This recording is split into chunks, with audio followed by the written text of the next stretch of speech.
नमस्कार news Lakshmi seven को आपको स्वागत करुछु मु प्रणय जहाँ को विषय आम कथा जाऊँ तांकर विषय आम जिते भी कहले कमी रहिबो कारण से जड़े भल वक्ता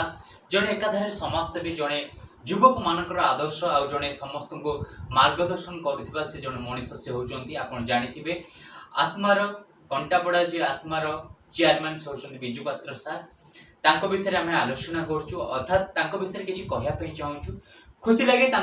सबकि शिखबार केमती परिवर्तन नहीं वक्ता सब थाए भाषण शुणापी सब लोक मैंने अपेक्षा कर बसी था आम आसी पहुंची साइंस पंचायत रे आप जानी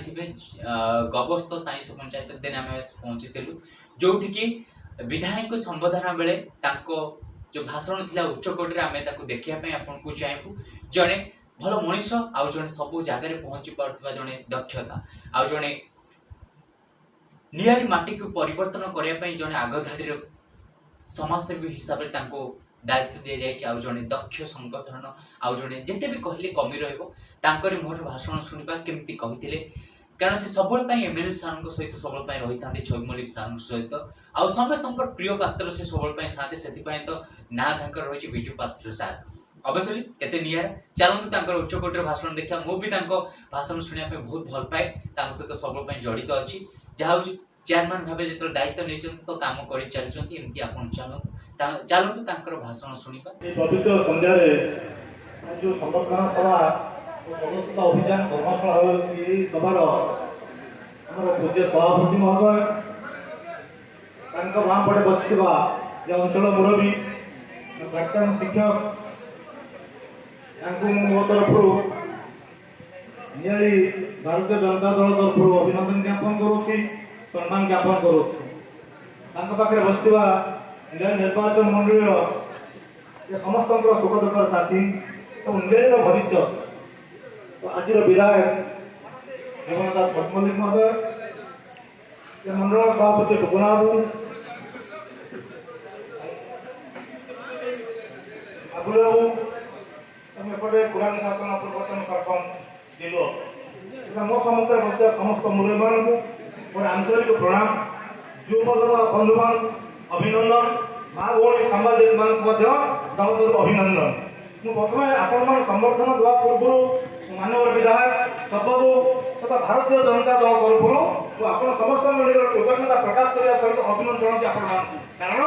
आपण 15 वर्ष कलंकित इतिहास को समाप्त कर नूआ इतिहास लिखिं गोविंदपुर न्याय निर्वाचन मंडल किसी लोक धारणा था गोटे अंधार राज्य चली अंधार धरी नूतन सूर्य उदय होती पद्म फूल फुटी छविबाबू भली जड़े सरल अमायिक भद्र जड़े युव इंजीनियर आज आप विधायक जे नुआ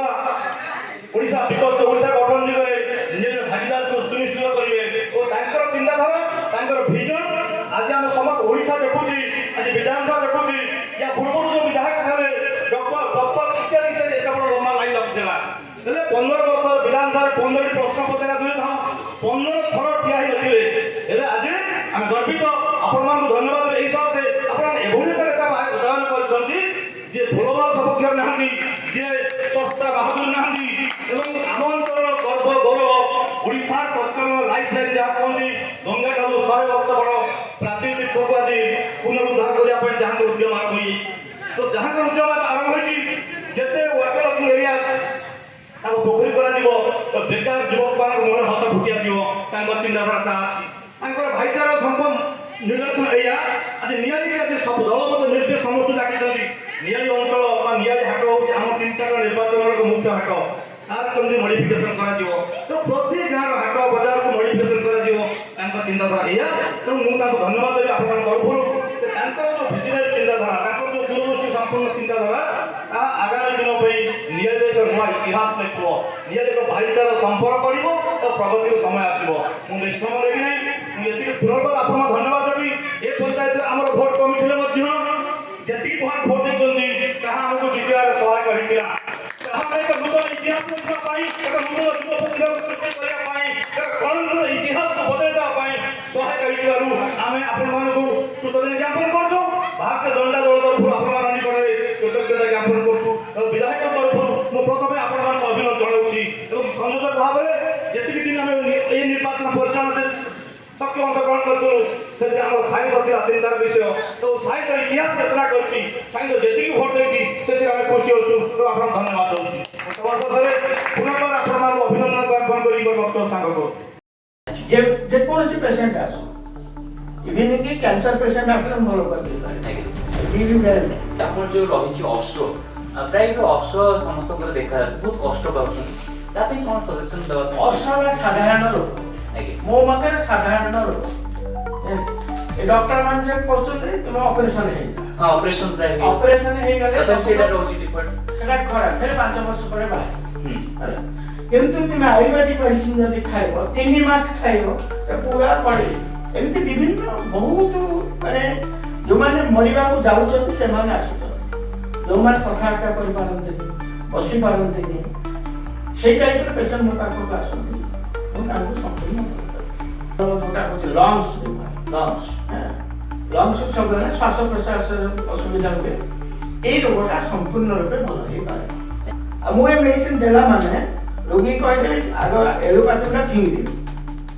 ଏଇ ଯୋଉ କରୋନା ସମୟରେ କେତେ ଗୋଟେ ବି ଆସିଛନ୍ତି ସବୁ ଲୋକ ଆସିଛନ୍ତି ଡକ୍ଟର ତାଙ୍କୁ କହୁଛି ଯେ ଏ ରୋଗଟା ଭଲ ହେଇପାରିବ ନାହିଁ କିନ୍ତୁ ମୁଁ ଡକ୍ଟର ମାନଙ୍କ ସହିତ ବି ଚ୍ୟାଲେଞ୍ଜ ଦେଇଛି ଡକ୍ଟର ମାନେ ବି ସେମାନେ ଲୋକ ପେସେଣ୍ଟ ପଠେଇଛନ୍ତି ବହୁତ ଡକ୍ଟର କିନ୍ତୁ ଏମିତି କୌଣସି ରୋଗ ନାହିଁ ଯେ ଆୟୁର୍ବେଦରେ ଭଲ ହେବା ପାଇଁ କାରଣ ମୋ ପାଖକୁ ଡିଫରେଣ୍ଟ ଟାଇପ୍ର ରୋଗୀ ଆସନ୍ତି ଆଜମା ପେସେଣ୍ଟ ଆସନ୍ତି ଆଣ୍ଠୁଗଣ୍ଠି ପେନ୍ ବାଲା ଆସନ୍ତି ପାଇଲ୍ସ ବାଲା ଆସନ୍ତି ଗ୍ୟାଷ୍ଟ୍ରିକ୍ ବାଲା ଆସନ୍ତି ଡାଇବେଟିସ୍ ବାଲା ଆସନ୍ତି ମୁଁ ସମସ୍ତଙ୍କୁ ମେଡିସିନ ଦିଏ ଆଉ ସେମାନେ ଦେ ଆର୍ ଫୁଲି ସାଟିସ୍ଫାଇଡ୍